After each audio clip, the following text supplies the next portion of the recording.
അങ്ങ് മന്ത്രിയായിരിക്കുന്ന അങ്ങ് റെപ്രസെൻ്റ് ചെയ്യുന്ന ജില്ല, ആ ജില്ല വളരെ പ്രധാനമാണ്. മലപ്പുറം ജില്ലയിലെ 2 ലോക്സഭാ സീറ്റുകളും ലീഗിൻ്റെ ആധിപത്യത്തിലാണ് എക്കാലത്തും ഉള്ളത്. പക്ഷേ ശ്രീ വി അബ്ദുറഹ്മാൻ ഇപ്രാവശ്യം ഇപ്പോൾ ഒന്ന് രണ്ട് കാര്യങ്ങൾ പറയാം. ഒന്ന്, ഇപ്പോൾ സമസ്തയും ലീഗുമായി ഉണ്ടായിട്ടുള്ള ചില അഭിപ്രായ ഭിന്നതകൾ, അതോടൊപ്പം തന്നെ ആര്യാടൻ ഷൗക്കത്തിനെയൊക്കെ പോലുള്ള ആളുകൾ കോൺഗ്രസിൽ ഉയർത്തുന്ന വെല്ലുവിളികൾ.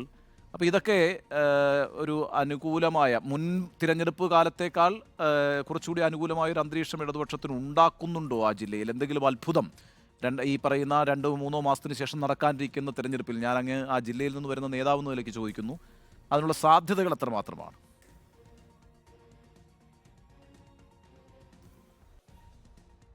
കേരളത്തിൽ തന്നെ നമ്മുടെ ജനങ്ങൾ പുനർചിന്തനം നടത്തേണ്ട സമയമാണ്.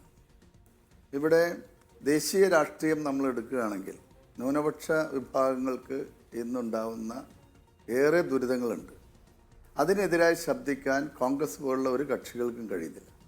പ്രത്യേകിച്ച് കോൺഗ്രസിൻ്റെ ഘടകകക്ഷിയായിട്ടുള്ള മുസ്ലിം ലീഗിന് ന്യൂനപക്ഷ മുസ്ലിങ്ങൾക്ക് വേണ്ടി ശബ്ദിക്കാൻ കഴിയുന്നില്ല എന്നുള്ളത് വ്യക്തമായതാണ്. കഴിഞ്ഞ കുറേ വർഷങ്ങളായി ഇപ്പോൾ നമ്മൾ കാണും, കേന്ദ്രത്തിൽ BJP അധികാരത്തിൽ വന്നതിന് ശേഷമുള്ള ഓരോ നടപടികളിലും ലീഗിൻ്റെ നേതാക്കൾ എടുത്തിട്ടുള്ള നിലപാടുകൾ BJPയെ സഹായിക്കുന്നതാണ്.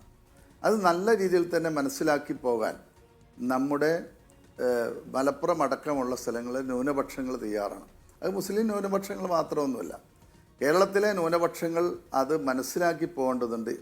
കേരളത്തിൽ മാത്രമാണ് ന്യൂനപക്ഷങ്ങൾക്ക് നല്ല രീതിയിൽ സ്വതന്ത്രമായി തന്നെ പ്രവർത്തിക്കാനുള്ള അവകാശമുള്ളത്. അവരുടെ അവകാശങ്ങൾ സംരക്ഷിക്കുന്നതിന് വേണ്ടി നിരവധി നടപടികൾ എടുത്തൊരു ഗവൺമെൻറ്റാണ് കേരളത്തിലുള്ളത്. അപ്പോൾ കേരളത്തിലെ ഇടതുപക്ഷ ഗവൺമെൻറ്റിനെ പിന്തുണക്കുക എന്നത് കേരളത്തിലെ ന്യൂനപക്ഷങ്ങളെ സംബന്ധിച്ചിടത്തോളം അവരുടെ പ്രവർത്തനങ്ങൾ മുന്നോട്ട് പോകാൻ ഏറ്റവും ആവശ്യമായതാണ്. ഇല്ല, അതൊക്കെ സംഭവിക്കുന്നുണ്ട്. അതുകൊണ്ടാണ് നിങ്ങൾക്ക് ഈ 99 സീറ്റൊക്കെ കിട്ടുന്നത്. ചോദ്യം വളരെ സ്ട്രെയിറ്റ് ആയിരുന്നു. മലപ്പുറം ജില്ലയിൽ ഇപ്പം പൊന്നാനി മണ്ഡലത്തിൽ നിന്ന് ഒരു മാറ്റം ഇ ടി മുഹമ്മദ് ആഗ്രഹിക്കുന്നു എന്ന് ഇ ടി മുഹമ്മദ് ബഷീർ ആഗ്രഹിക്കുന്നു എന്ന് കേൾക്കുന്നു. കാരണം വെച്ചാൽ അത് സേഫായ ഒരു മണ്ഡലമല്ല എന്ന് അദ്ദേഹത്തിന് തോന്നുന്നുണ്ട്.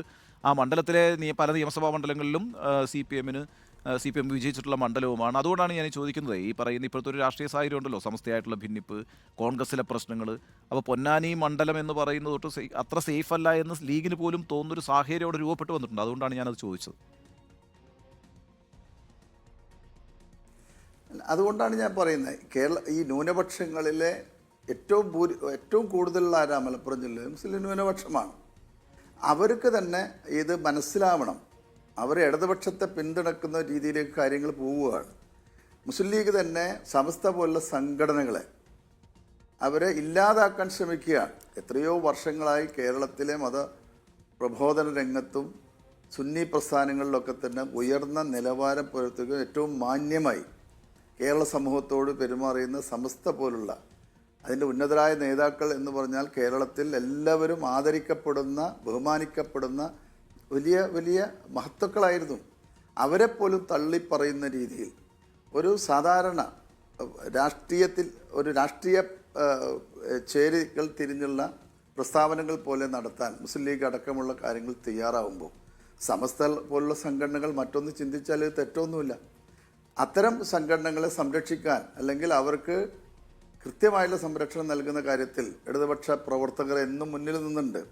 അനീതിക്കെതിരായിട്ടുള്ള ഏത് കാര്യങ്ങൾ ന്യൂനപക്ഷങ്ങൾക്കെതിരായി നടന്നിട്ടുണ്ടെങ്കിൽ അവരുടെ സംരക്ഷണം ഏത് സമയത്തും ഉറപ്പുവരുത്താൻ ഇടതുപക്ഷ ഗവൺമെൻറ്റിന് മാത്രമല്ല ഓരോ പ്രദേശങ്ങളിലെ ഇടതുപക്ഷ പ്രവർത്തകർ എല്ലാ കാലഘട്ടത്തിലും ശ്രമിച്ചിട്ടുണ്ട്. അപ്പോൾ ഒരു ഗവൺമെൻറ് ഇല്ലെങ്കിലും ന്യൂനപക്ഷ വിഭാഗങ്ങളെ, ന്യൂനപക്ഷ സമുദായത്തിൽപ്പെടുന്ന ആളുകളെ സംരക്ഷിക്കുന്ന കാര്യത്തിൽ ഇടതുപക്ഷ പ്രസ്ഥാനങ്ങൾ ഒരു കുറവും വരുത്തിയിട്ടില്ല.